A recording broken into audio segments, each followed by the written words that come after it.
2026च्या पर्यंत जे आपण काही विश्लेषण केलं तर याच्यामध्ये जुने सगळे गुन्हे बलात्कारांच्या गुन्ह्यांमध्ये 4434 प्रकरणात ओळखीचे आरोपी आहेत.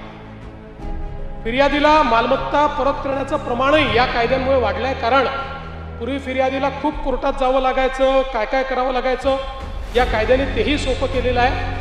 त्यामुळे 76.14% आता फिर्यादीला मालमत्ता त्या ठिकाणी परत मिळण्याचं प्रमाण त्या ठिकाणी वाढलेलं आहे. आता आपण जर महिलांविरोधातले गुन्हे जर बघितले तर आपल्याला माहिती आहे की 2013 पासून सातत्याने या गुन्ह्यांमध्ये वाढ होते.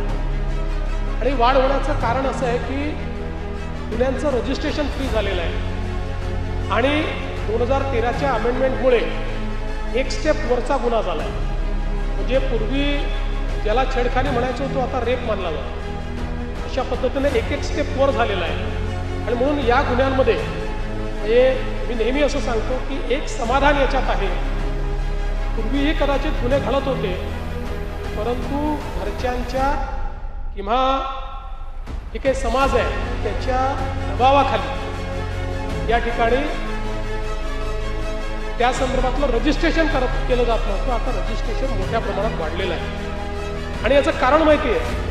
याच्यामध्ये जर आपण बघितलं तर आता 2026च्या पर्यंत जे आपण काही विश्लेषण केलं तर याच्यामध्ये जुने सगळे गुन्हे बलात्कारांच्या गुन्ह्यांमध्ये 4434 प्रकरणात ओळखीचे आरोपी आहेत.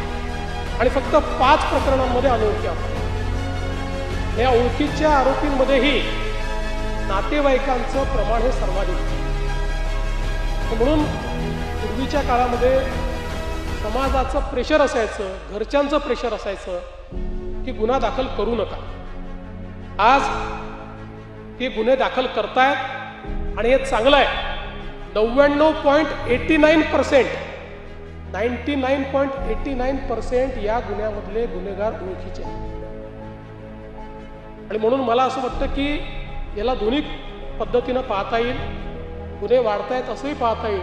पण त्याच वेळी समाज जर सुधारायचा असेल तर हे जे हायडिंग बिलो द कार्पेट आपण म्हणतो, दाबून ठेवा, सांगू नका, घराची इज्जत, हे जर संपलं आणि त्या घरच्याही लोकांना किंवा ओळखीच्या लोकांना लक्षात आलं की असे गुन्हे दाखल होत आहेत तर कदाचित यामध्ये मोठा परिणाम होईल.